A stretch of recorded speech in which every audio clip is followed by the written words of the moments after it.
It's the path features the fish use must go all the way from the deep water sanctuary depths to the shallows and vice versa. That's all it is to it. So if you see a bar, if you see an area that you're fishing, a hump or any gully or anything, and it doesn't extend all the way, forget it.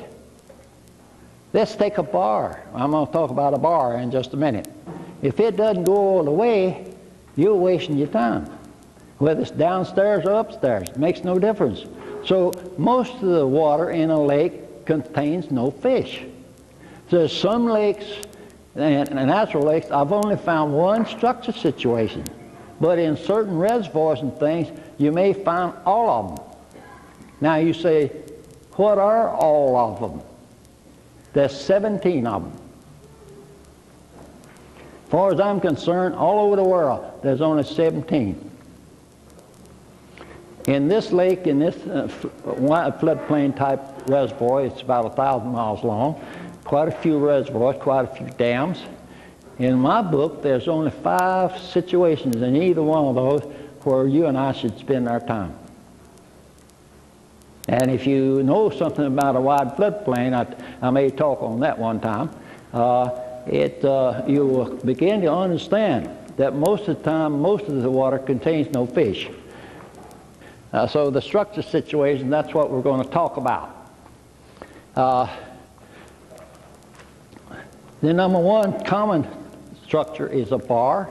Now this is old stuff, you might say to it, but I'm going to get into it because I've got to remind you of it. If this bar comes out to here, say that's 5-foot contours, 5, 10, 15, say around 15 feet, or even 20 feet,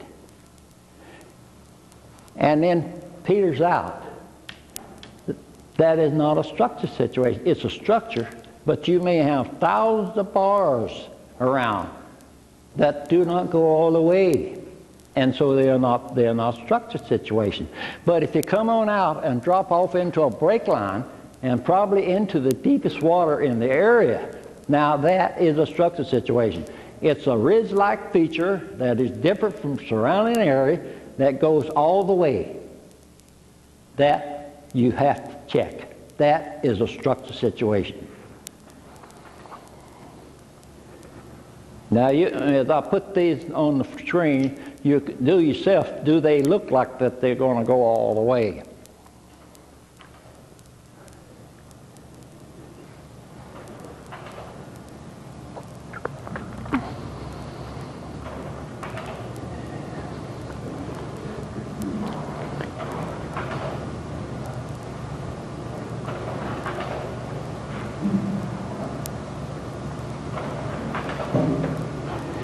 Now here's the bar that I bring in here. This could come at a later time, but I brought it in right here before I get there. Here is a bar, one of the best bars that you run into in into a reservoir. It's where the channel swings in close and forms a bar down a long ridge. Now that one goes all the way. Now it has some other feature too. Here is the deepest water in the area. In reservoirs, that you can just say the channels are the home of the fish. So that eliminates as far as saying where's the deep water. That is your guideline, whether it's up in a cove or whether it's out in the middle of the lake or whether it's anywhere in the lake. You figure that the home of the fish and your interpretation now must start at the channel. I don't care if it's in a lake, like in Lake Mead, for instance. The channel may be down there 150, 200 feet. My interpretation starts there. That's where your interpretation starts. If you try to make your interpretation from the things upstairs along the shoreline, then that's wrong.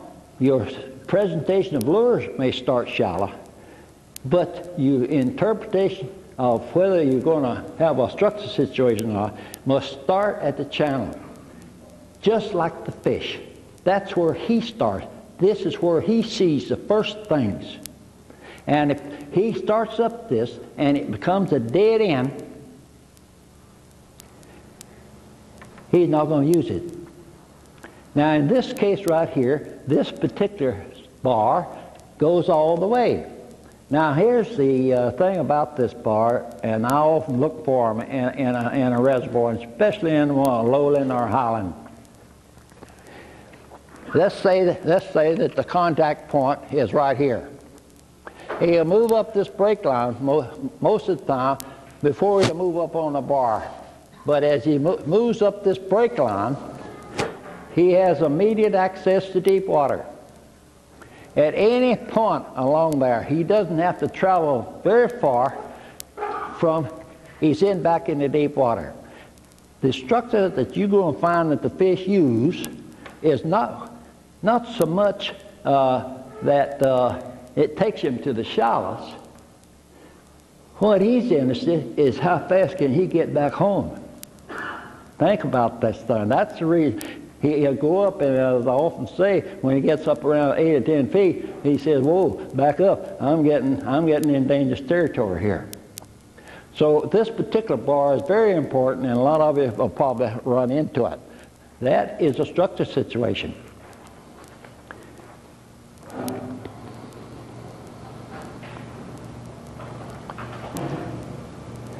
I don't know who the fishermen are, but they're pretty smart. There's that long bar I'm telling you about, where the channels come in there close, sway in close, and go on out, and that's about the way it looked if the water was off of it. This is one of those things that the slide or wash that people don't pay too much attention to. But it's one of the more important features of structure situation that will develop from this particular thing. And so I have to spend quite a lot of time on a lot of pictures to show you how important this rascal is. So, but this is something that about every reservoir I have in some form or another, but especially in highlands and some lowland lakes. And that's a slide.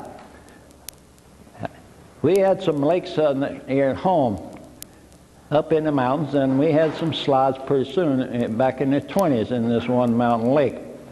And one of the most productive places in the whole lake, and is about 200 or 300 miles around this lake. One of the most productive areas that we had was these slides.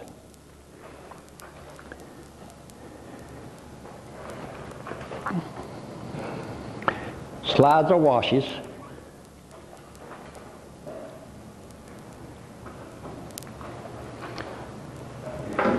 This is to show you what slides and washes will do.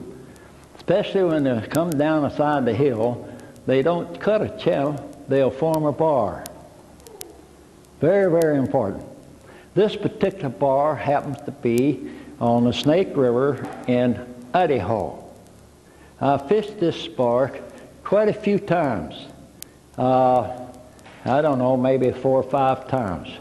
Every time, this is practically a canyon, but it's a very highland lake, as you can see.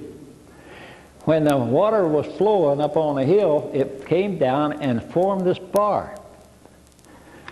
And in the canyon lakes, and I'll show you some more in just a minute, in canyon lakes, it's the washes and slides that's going to produce most all your structure. This particular one, I was fishing for the first time I ran into this thing. I was fished a lot, and as soon as I saw this particular bar and this particular wash, I said, that one is going to produce. So I just started casting. I didn't even troll it. So I came around here and I started casting this thing, and when I got right there in that corner, I got a smallmouth every cast. Maybe 5 years later, I fished it again. Then later, I fished it again. And what did I find? Most of the time, they're sitting right there. I caught a couple stragglers down here, but the school of smallmouth is sitting right there. Now, get a good picture of how a slide is and a wash is important. I might add an avalanche because I'm going to go in I'm going to bring in this wash right now.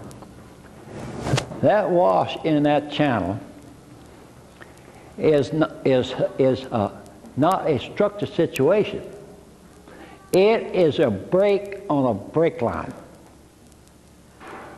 A break on a break line. It is important. It'll be important in this reservoir right here because you're working the break line.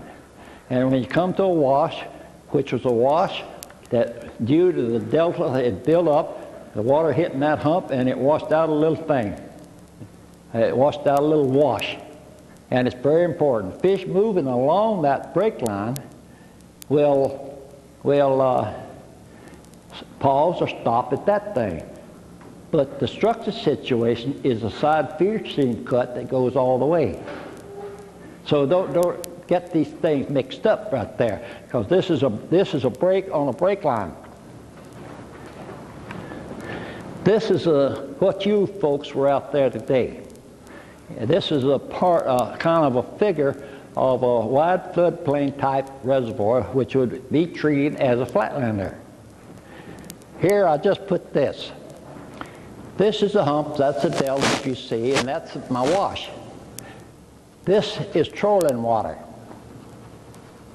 And as you're trolling this water, then you're going to see this thing, because in just a minute I'm going to show you why you'll see it even if you're working that bottom break line. This little wash will show up if you own the money. This is a structured situation. This is fishing water right here. This is trolling water. Now this can become casting water, but you got to locate it first and see whether there's any fish there. It would be wrong to stop and cast it, because the fish will periodically would only show there. Here is a structured situation. We know that. That's one of the majors, and we'll get to it in just a minute. Keep that in mind. This is a canyon. Now, a lot of you have probably never fished a canyon in a lake of this nature. But it's important to get the idea about how, keeping in mind how structure is formed and so on. And this is a good, clear indication of what happened. I know some of you have traveled west, going through the desert. And you see a high mountain on the right, you see a high mountain on the left, and it's just rock up there. Then there might be 5 miles of a saddle that you're looking at. Comes down and goes up the other side. And there's usually a railroad, and the road is going to hit the top of that saddle.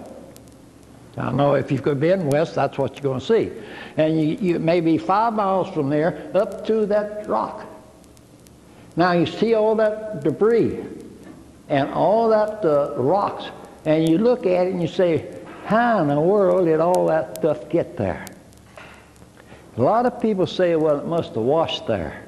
It did to a point, but here is where you're going to see how that thing worked.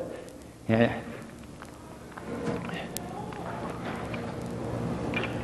this is, you could call this a slide, but you could also call it an avalanche. Here's another one. And in this particular case, here's the bar that built up due to that wash or that slide or that avalanche. This is a slide. The avalanche or slide. It comes right on down through here and it goes right plumb down to the channel. That is your fishing spot. Here's one. Come on. See the marker? See this dirt? See this avalanche, the wash? Brought it down here. Here's the dirt.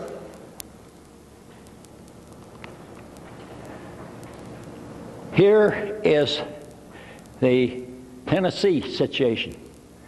Here's a steep bank, but the reason I show this at this particular point is the fact that when you're in these highland type lakes or in these rock lakes, you must look for the dirt, whether it's in Tennessee or otherwise. A little later on, I'm going to get into that when we get into trees and things.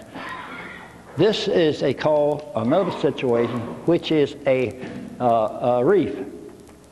Most of the time people think that the reefs are associated with lakes like the big Great Lakes. Well, this is true, but you'll be amazed how many are in Tennessee or any other side, in reservoirs. You don't find many reefs in flatlanders, but you do find them in lowlands and highlands. And so this is a structure situation. If it goes all the way,